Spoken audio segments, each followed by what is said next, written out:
Welcome to Swedish Junior Hockey Podcast. Jacob Dahlin, your host. Today we have an ex-NHLer that is in his second career. Welcome to the podcast, Andy Sutton. Hi, Jacob. Nice to be here. Thanks for having me. You know, you've been around and you got a unique background because you didn't go straight from, major juniors into the pros, but you had a little bit of a different background coming up, right? Yeah, I was never drafted. I Yeah. didn't make my midget team, so I cut for Yeah. midget. I played Tier 2 Junior B in Gananoque, Ontario. So I think the youngest player in the league at 15 and 16, playing with guys with mustaches and jobs and baby mama drama, and that was a really unique experience for me. And then ended up getting a pretty fortunate opportunity to go play at St. Michael's College, which at the time was the preeminent place to go if you wanted to try to get a scholarship. And that was my inclination. I didn't get drafted to major junior. To be honest with you, at that time I was a very late bloomer and probably not even close to ready for either major junior or U.S. college for that matter. But nonetheless, I got a scholarship to Michigan Tech, and that's really where things kind of blossomed for me. It gave me 4 years to work on my craft and also get a world-class engineering education. So it checked a lot of boxes. And even there, I didn't get drafted to the NHL at 18, despite being 6'6" and 240-pound defenseman. I was available in the draft and overlooked, and then didn't really do much of anything through the first 3 seasons. I actually got a scholarship as a forward, got moved to defense my sophomore year. That took a little time on the Olympic ice, as you could imagine, to figure out. And then really, the decision was, I have had so many of these forks in the road throughout my life, and I had an opportunity to go take an internship with the U.S. Navy the summer before my senior year, and I turned it down to stay on campus and work on campus and just really get focused for the season. I honestly, in my mind, I thought, well, this might be my last kick at the can, so I'm gonna give this my full attention. And at the end of that season, I won Defensive Player of the Year and was an All-American and had 14 NHL teams offer me the maximum signing bonus to come and play in the NHL. And the rest is kind of history as far as making it there and then staying for as long as I did is another story entirely. So did you actually graduate? And then, or so you actually went through and walked, and then you went into the pros. Correct. That's Correct. Yeah. awesome. That's awesome. So go back a little bit, because let me see here. I got to leave prospects up here. So it does say you're born in London, Ontario. Is that actually true, or is that just Yeah, it actually is true. I'm born in London, Ontario. My family grew up predominantly in the Burlington and Oakville area. I okay? played in Burlington minor hockey.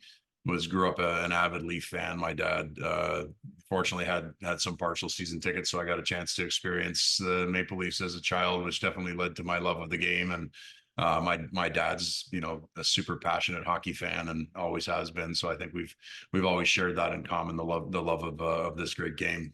Yeah, was he a hockey guy? I mean, other than a fan, did he play? He did. He because of circumstances as a child, he didn't really get a chance to have the same level of access that I did. And but he played men's league like 3 days a week up until a week before he had double knee replacement surgery in his 60s. So I mean, this is a man who definitely left it all out there for the love of the game. Yeah, it's funny though. I mean, it's I mean, I grew up in a hockey town and everybody played as some form or fashion and it's I was able to look at my dad's hockey pictures up till he was 15 and it was like when I was growing up, I didn't even know he played. And he never watched me play because he was always working, but that's kind of how it is. So here's kind of the two things I wanted to talk about today is one because of the position you're in now because you're retired and have a post pro career in the same game that you're in, which is awesome, and how that how you're perfectly set up for that. But as I was out here working the other day, and I was thinking about this coming up, and I thought, and I don't know where I heard it, but the cost of the game. So my son is playing in Sweden now, playing juniors over there, and I think the fees are like for the full season is $400, right? And the versus if he was going to play, he's an 05, so he could have still played another year of U18s here. And if he would have played in, let's say in Detroit, and what that, or I'm in North Carolina, so if you want to play AAA here, you have to travel everywhere, and a weekend is going to be $1,500 just in hotel and food and either gas and rental cars or airfare, right? So a season can easily be, 20 grand US easily. And that doesn't, you can go north and south of that. So I wanted to talk about kind of the cost of hockey and how that is impacting the future of the game. But I also wanted to get your views on we're coming out of, we're not too far out of the World Juniors, and you played with international players, and we'll talk about a couple of our common denominators here in a second. So, but let's start off. So you grew up in London, but you didn't. So like you said, you didn't take a regular path. Why was that? I mean, to be honest with you, it's timing. The fact that this is in the late '80s, early '90s. Sort of that time when I should have been ready for OHL draft, and then ultimately, ready for NHL draft in like '82, '83 or whatever that was. I mean, I wasn't there. Sorry, '92, '93. I wasn't really there as a young athlete. I needed time to develop. I was tall. I had like a 7-inch growth spurt in like the 11th or 12th grade, something like that. And then it took me a few years to get my body to catch up. And really I had a lot to learn. And going away to Michigan Tech for the 4 years really bought me the time to focus on development. You get a lot of ice time. I'm a big guy, and so chasing little guys around Olympic ice definitely made me a better skater. It made me learn more about angles, made me learn more about, really how to play defense in that vein, I guess. And from there, I just kept trudging on and working on my body, working on my mind, working on my game. And thankfully, everything kind of worked my senior year. And I had a lot of opportunity coming out of that obviously, as you can imagine, undrafted, All-American, defensive player of the year at 6'6" and 245 pounds in the early '90s. I mean, I can imagine, that's the Chris Pronger, Darian Hatcher era. So that was probably a pretty easy sell for my agent at the time, I can imagine. Yeah. So you actually, so how old were you when you went into college? Were you 18? I was 18, yeah. And before that, so you said you played. So these aren't they're around anymore, but the Met JAHL and the EOJBHL. These are some abbreviations that, Yeah. So what level was that? I mean, is that junior A, Well, or how was it back then? yeah, so I think back then, like when I went and played for St. Michael's College in Toronto, and I went to the school. It was a Catholic school. I still lived with a billet family there, and at that time, Is that the Buzzers? Buzzers, yeah, that's before they converted to Junior A. So they're an OHL team now, but they had a Junior B, like a tier two. They used to be called Tier 2 Junior A back then, but really was Junior B league, and played against like the Wexford Raiders, which was another like really famous team at the time. And there were a whole host of teams in Southern Ontario that were in that vein. And it spent the year there. And I think I signed my commitment letter with Michigan Tech in, I think it was in October or something like that. So I signed relatively early into that season, and was excited to focus on that next phase of my life. Yeah. Were you, so you went into engineering. Did you already, I mean, school was important, and I mean, did you go in right away kind of deciding that this is a big deal? I School mean, wise? I'm an overachiever by nature, to be honest. And I actually started out in biology because I really thought the only job that I wanted to do was to be a family doctor, and that remained true throughout the course of my career. But then I came to find during my second year, and I was always quite good at math. that I could go to medical school with an engineering degree. So I thought, well, that sounds like a better idea. So I converted to environmental engineering. I've been an outdoor enthusiast my whole life, hunting, fishing, and camping, and that type of stuff. So it made sense to try to work somewhere where I could have an impact on the environment. As I said, very ambitious to a fault, but it ended up being a world-class education. I learned how to learn, and I think those are value sets that I carry with me. How to manage being a student athlete is something that I definitely carried with me. Playing Division I hockey and studying engineering is a daunting achievement, and that taught me a lot of great values there, and that level, the work ethic, and the cerebral nature with which I've been fortunate enough to be able to learn how to apply to things is definitely something that I apply to business today, and it definitely helps with progressing and evolving my business on a daily basis. When did you know, or when did you start believing, hey man, I may actually become a pro in the NHL? It really didn't happen until my senior year. So I mean, I'm Junior 22 year? years old.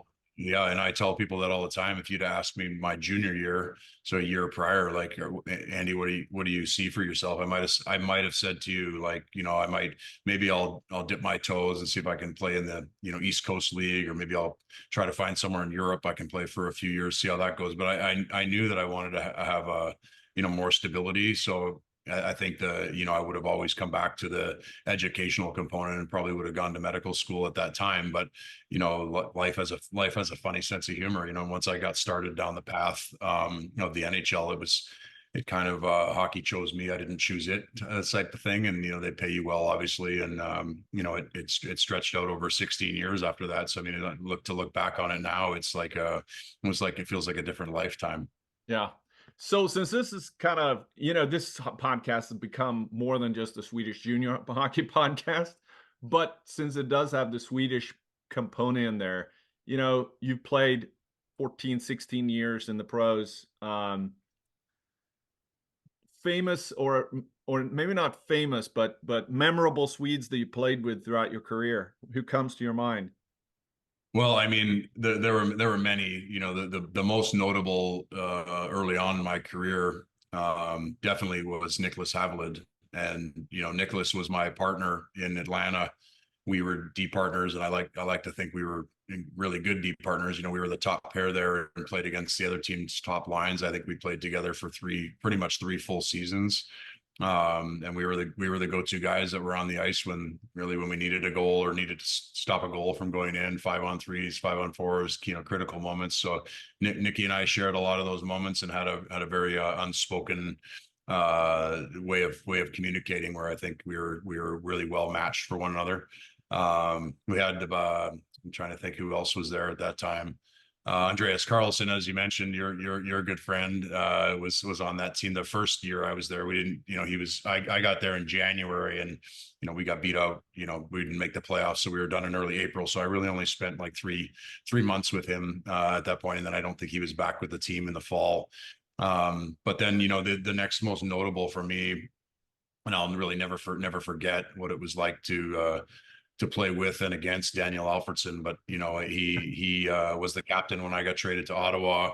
My defense partner there for the entire time I was in Ottawa was Erik Karlsson.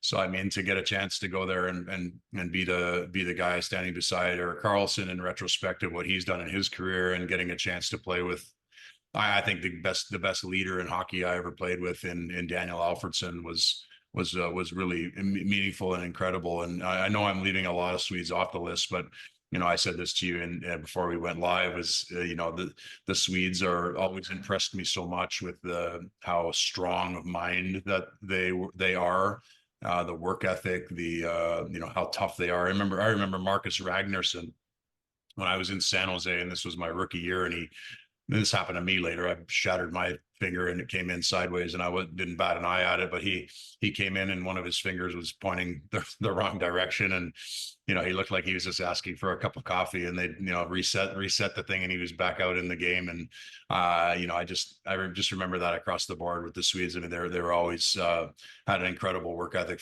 First guys in the gym, first guys on the ice, last guys off. Just led by example all the way around. So hopefully that's still true today. But definitely it seems like the Swedish people share a lot of the same core values as Canadian people, just relative to sort of a blue collar mentality, and work, playing and doing things with integrity and with meaning and honor, and all the things that are sort of imperative core values.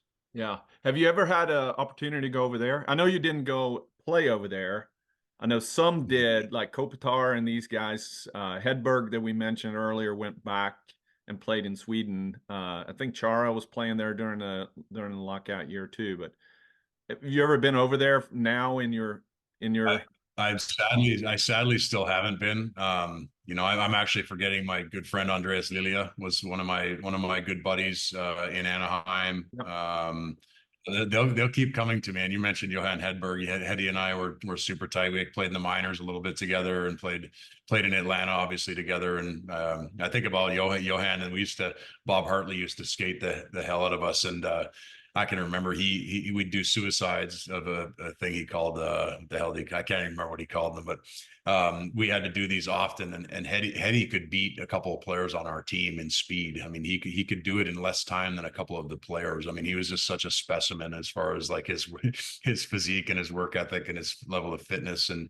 he was always the guy at the end of practice taking all the 100-mile-an-hour one-timers at the top of the circle. And I mean, I just remember all of that so well. But I really would love to go over at some point. I've become good friends with Peter Sibner, and we're affiliated with Elite Prospects. We do some stuff with Elite Prospects. And there's a natural tie-in. I think we share a lot of the same values they do with regards to growing the game and that type of thing. So at some point, hopefully we can find a way to get over to Scandinavia together. Yep. Well, let's talk about that subject about Sweden versus US in terms of like the cultures, and maybe Canada too, in terms of the problem with, it's an amazing sport. It kind of where's it going as the scary part here is that it's when we say hockey's for everybody, and it isn't really for everybody. It is everybody ought to be able to love it, but going to an NHL game is expensive, right? Heck, even subscribing to Bally Sports down here in the Carolinas isn't cheap. And if you play, I probably could have bought another house instead of paying for my son's youth hockey career. And so on, but it's an expensive sport. And what's your thoughts about that versus how you grew up? It's kind of careening out of control almost. Yeah, and look, my dad, we were a single income family. He was a locksmith until he was about 70 years old. I mean, he worked his ass off to provide for us, and still toted me around wherever I needed to go to play. And that the costs were less then. I obviously work in the business now with Verbero, and I'm well aware of the costs. We work predominantly with teams and associations. Our focus is on all things custom. So I look at it, and I talk to a lot of people in it, parents. I talk to hockey program directors, team managers. I talk to the kids. I mean, I'm as up to speed on this as anyone, because this is the landscape that Verbero plays in. And all I can do is work to create programs that support and insulate hockey associations. So we do some really incredible things. We call it our team rewards program, but it's essentially ways to offset costs. And for example, we're the only company that I know of that does this. But we do a jersey fundraiser. So if you order your custom jerseys and socks with us, we allow the organization to run a jersey fundraiser, and we give back the delta between cost of goods and the retail price back to the program. So we put hundreds of thousands of dollars back in the program's back pockets. And if people really trust us to build a business around their so let's say minor hockey program, we can offset those costs significantly. And if you look at it this way, right? Let's say there's 500 kids in an association, so 500 families, right? So now if you imagine that each family is responsible for selling 5 replica jerseys, right? And then if they're getting back, $50 a jersey, let's just say for frame of reference, which is entirely possible. Let's say it's tackle twill. So now you're at $250 a kid times times 500 families, and that money goes directly back into the pocket of the associations to offset the costs. I mean, these are the types of things we do. We have a coach care program. We have our own commodities, tape, laces, wax that we give at different thresholds of purchasing. So we're really like heavily partnership focused. Perfect example too is sticks, right? So the top tier equivalent stick, for Bauer True CCM Warrior, it's all over $400 now. Ours is available all the time at $249. This is for senior shaft. Yep. If you're a team that buys custom from us, you get our stock sticks at $159, and we'll do a custom graphic for you for sticks at $159, where you can have essentially any team or association graphic and at the same price. Player name on there, player number. We do 4 order windows, so it's just another value add to really offset the family's costs. And it goes on and on. There's all kinds of cool stuff that we have when you partner with us with Verbero to allow us to create programs around the business to business interaction that we have to really offset the costs that really have gone out of control. Yeah, and I think that it's and it's not just equipment, it's not just travel time, but then the arms race of skill coaches and these type of things. And I'm a little bit concerned. I mean, it is what it is, and the nature's going to take its course. And if you really want to grow the game, you're going to have to make it more available and more affordable. And there's a large age group between 4 years old and U18, and locally here in North Carolina, it's a challenge, right? Because we've had the fortune of working through like I forget what the program through the Hurricanes here, which was great. Shane Willis has been kind of spearheading that with youth for a long time to get new players in, right? And then having rec programs that and I mean, my son played in hand-me-downs till he was probably 13, 14. And everybody wants the new coolest thing. But we in a youth organization was always trying to keep it affordable as much as we could and utilizing ice time in a smarter way. So applaud you guys for doing that. So This yeah. is a fundamental. Sorry to talk over you, Jacob. That's This is a fundamental problem, and it's rampant in our country. Whether you're talking about the food that's available, the drugs that are available, whatever it is. I mean, this whole like supply demand situation. If you think about the average young athlete, they're in a traditional school model from whatever 8 till 3, they get home. So the earliest you can probably get them on the ice is 5, and they really should be in bed by 8 o'clock if you're doing things right. So you've got 3 hours of ice effectively to manage all of these kids, and a relative lack of available space to have them there. So then it becomes that the people that own the supply can essentially charge whatever they want to charge, and that's built into the program. And subsequently, the businesses that surround that and all the things that you need, and the costs just keep mounting. So and it's all built backwards, quite frankly. Like if you were going to build it from the start, well, you'd have the space. You'd partner with a company like Verbero that has a lot of value add upside.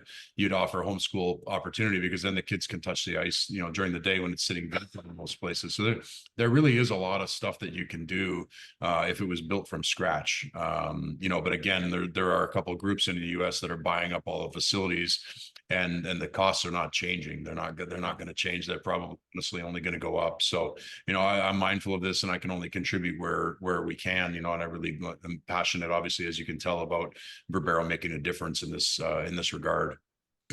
So let's talk about Verbero, because I think it's interesting. How did you, so when you left as a pro, because you could have went into coaching, right?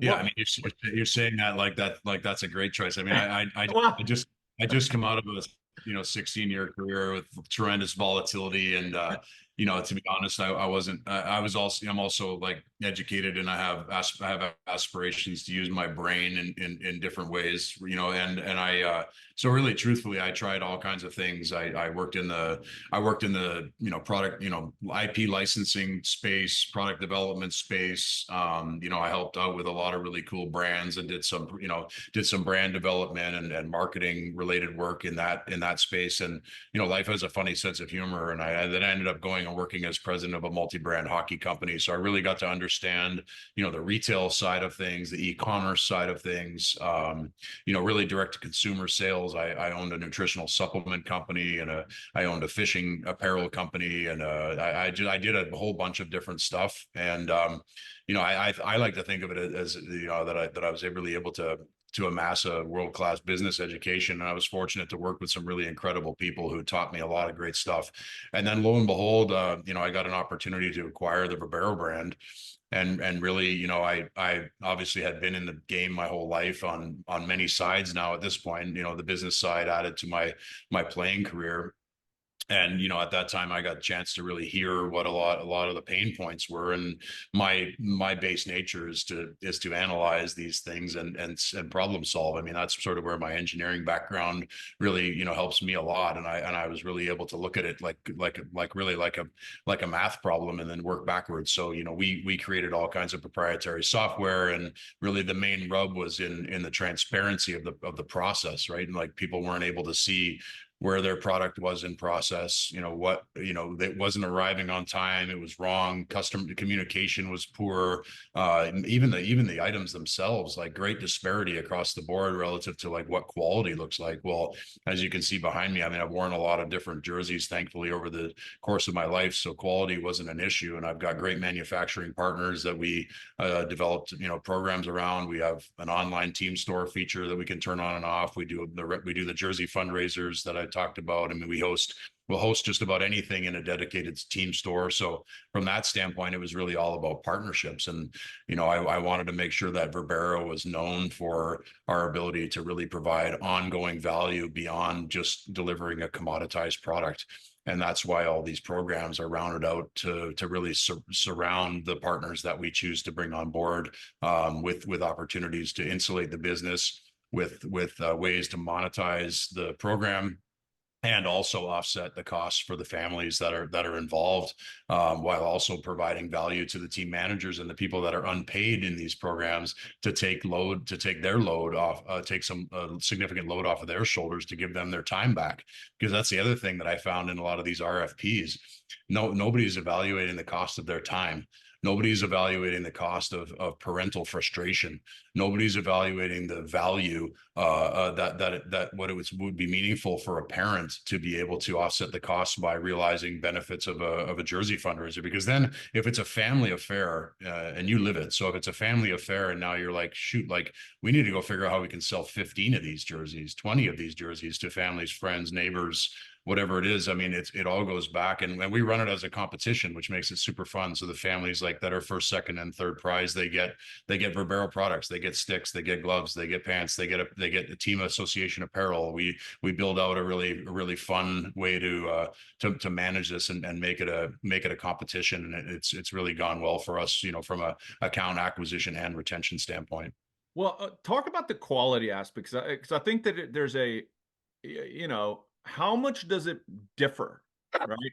The big brands and especially, what are the myths and what are the truths about a stick, for example, and where it's made, and how much difference is it between, a CCM FT5 versus a CCM FT6, and the ability to mark it up for another $50 from one season to another, and the difference between a true versus a CCM versus a Bauer versus a Verbero.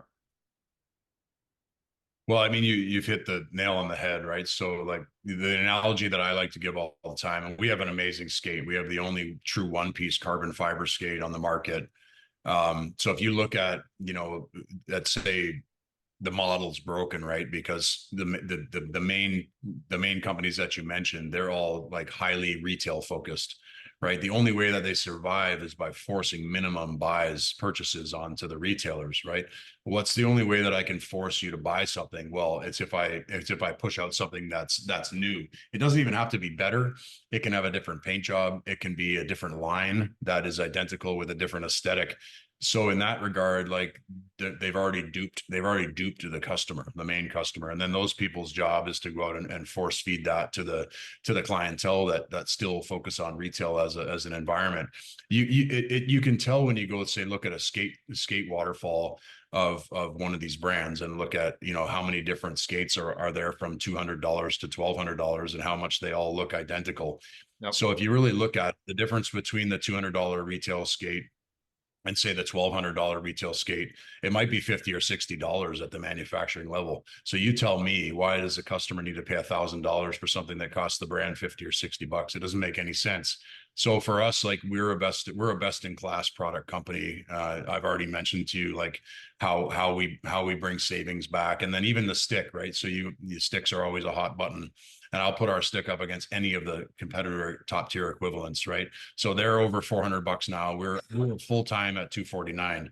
Well, if you're a team that buys with us, you get access to our sticks at 159. So just another value add beyond the Jersey fundraiser program and coach care program and some of the other things we do. But the sticks are essentially all identical. I mean, you can say what you're going to coat it with this, you know, boron or anything else. What you're buying is marketing. And then on top of that, they don't communicate with the core. They've turned their backs on grassroots hockey. They don't sell to retailers that don't buy beyond a certain threshold. So they've essentially said to grassroots hockey, you're not important enough. We're just going to focus on the big dealers. They did that, and then they also compete with the dealers by selling direct on Bauer.com. So I mean, they want their cake and eat it too, and all they're trying to do is save their fledgling business because the model, it doesn't work. You know, and we've proven that selling direct is the model. Like we build relationships, we build partnerships, and then we work to insulate those partnerships with real value add, to include, you know, customer service that's beyond reproach. You know, where they're just, you can't even get on a phone call with anybody from these other brands, and they push it through these distributors. The distributors can't even get an answer about a product that shows up late, it shows up wrong. There's nothing you can do about it. You know, that's different from us. We can tell you down to the stitch where your jersey is in production, and we also set up automations to make sure it arrives on time and that it arrives accurately. So what's next in this? I know that we just hot off the press. What was it yesterday that the USA Hockey is going to mandate neck guards for U18 and below here in the U.S. But what's next in hockey products, and what's next in for Verbero? Well, for Verbero directly, you know, we try not to blow at the wind, and we try to be real steadfast with what we do, and we know that, you know, always people are going to need uniforms. And with us, they're going to have a lot of different options and opportunities around those uniforms and a lot of ways to build a business with us. Outside of that, you know, we're gonna continue to offer the equipment that we sell, and we're gonna massively undercut everybody else with as good or better quality products as their top tier items. And you know what, I say to everybody all the time, we're an equipment manufacturer that focuses on all things custom, and that's essentially who we are. There's nobody else in the space that plays in the same sandbox as us. And there's certainly nobody that cares about the you know, the things that we deem important. You know, identity, allowing you to customize and really carve out, you know, a unique space for yourself, your team, your association, yourself as an individual. Be, you know, express yourself. You know, wear something different. It doesn't always have to be, hey, do you want 2 stripes or 3 stripes? Like we do anything that the customer wants to do relative to, you know, how open they are to making a statement. So have fun with it. Don't get overcharged. You know, have a partner that actually wants to be a partner, not just, you know, provide something to you and go away until you're supposedly going to order it again the following year. So it's, you know, this is where we're going. I think hockey is in a good place in general. You know, I think the game is fast. I think the game is safer than when I played, which is a good thing. I have a son that's coming up in it now. And then, you know, I hope in general we can see less catastrophic injury. I mean, I don't like that we're reactive and overreactive to things like, you know, the neck guard conversation maybe should have been there all along. You know, I remember Richard Zednik got cut during my career, and you know, Clint Malarchuk before that. I mean, it happens. It's happened. And I don't know why we have to wait until somebody perishes to mandate something like this. You know, why can't we be more proactive? So hopefully that continues to be the case in hockey, that we're just more proactive, and also, you know, hopefully figuring out strategies to allow more people to access the game and play the great game, because there's just nothing quite like, you know, gliding on that blade and, you know, sharing that space with your teammates and feeling the wind in your face, and you know, collaborating in the way that hockey players do. So I mean, it's definitely I think the best game on the planet, and hopefully we can continue to make it accessible for people. Are we going to see Verbero in the Swedish juniors and the Swedish players anytime soon? I'm all about finding the right partner, right? So I have not found a Swedish partner yet. So, you know, if anyone's watching and knows anyone that would want to look at Verbero for Sweden, it's something I'm definitely interested in looking at. I've talked to Peter Sibner about it a little bit, you know, in Elite Prospects, and I don't know that it fits in their business model per se, but you know, I know that Verbero will translate to people, because we just understand what's up. And the beautiful part about it is it's such a great business because we have such a focus on custom items. So, you know, we own the factory relationships, and we're able to essentially ship our products worldwide. So we can plug in our business in a way that's very turnkey. And if somebody has the relationships to allow, you know, teams and associations to come in and build with us, then that business would be very successful. And it's obviously rounded out with the equipment that we have as well. So I mean, it's definitely something that's of interest and on the table. Well, you know, it's sad that the one of the most famous brands are no longer around. That was actually not too far away, grown, you know, 45 minutes from my house, which was Yofa. And Mm-hmm. and so iconic, and um maybe not, well, I mean, at the time, not necessarily the best protection, but it became, I mean, so many pros were wearing Yofa because of the protective gear was the best on the market. And then it got you know, bought up, and the game, I mean, the brand is gone. So Yeah, but even in that, Jacob, like, you see the cannibalistic nature with which, you know, these other brands operate. It's yeah. really just all about cannibalism. It's not, and they don't even adopt the technologies. You know, like even when you know, Easton was acquired and just basically purchased for the baseball division, and then you essentially squash some of the best hockey products on the market. Quite frankly, at the time, they're just done. It's just squashed. It's not about anything else, because they already occupy, you know, such a prevalent footprint in retail, and they don't want any competition, right? So, but the best part about it is, in case they haven't noticed, like, people have never been more comfortable buying things directly, right? Amazon has changed the game. People are very happy to sit in their underwear and order gear from Verbero, and all the while they keep, you know, fighting to stay in their space and suppress retail. We'll keep working directly with teams and associations, and I'm very happy to play in a different sandbox, as I mentioned. Yeah, what's the easiest way for those that don't know about Verbero? I mean, it's still growing. So what's the best way to find the products, and where they can see the development and what's out there?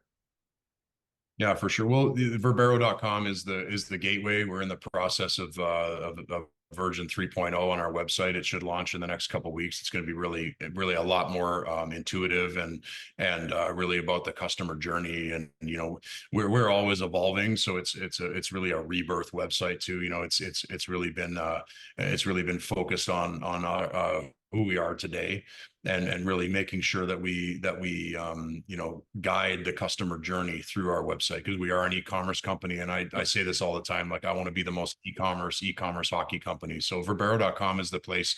If anybody has any questions at all ever about, you know, opening up in Sweden, about team uniforms, anything like that, team at Verbero.com is the lifeline. We have, as I mentioned, a really robust customer service team that oversees that email. and we can get you any information you need. We're the only company I know of that gives up the cuff space on gloves. We have low minimums.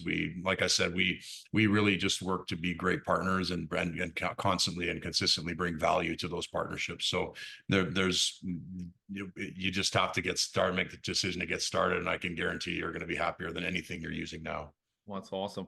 Well, we're going to round out. We always have this kind of segment. Two more things. One is you met yourself at 17. I know you're my age now, so it's a few years ago, right? But you met yourself at 17. What advice would you give yourself at 17? Things you know now that you didn't know back then. Well, I think the emphasis is, it's funny when I talk to young people, they think hard work is something that they're the only ones that do, right?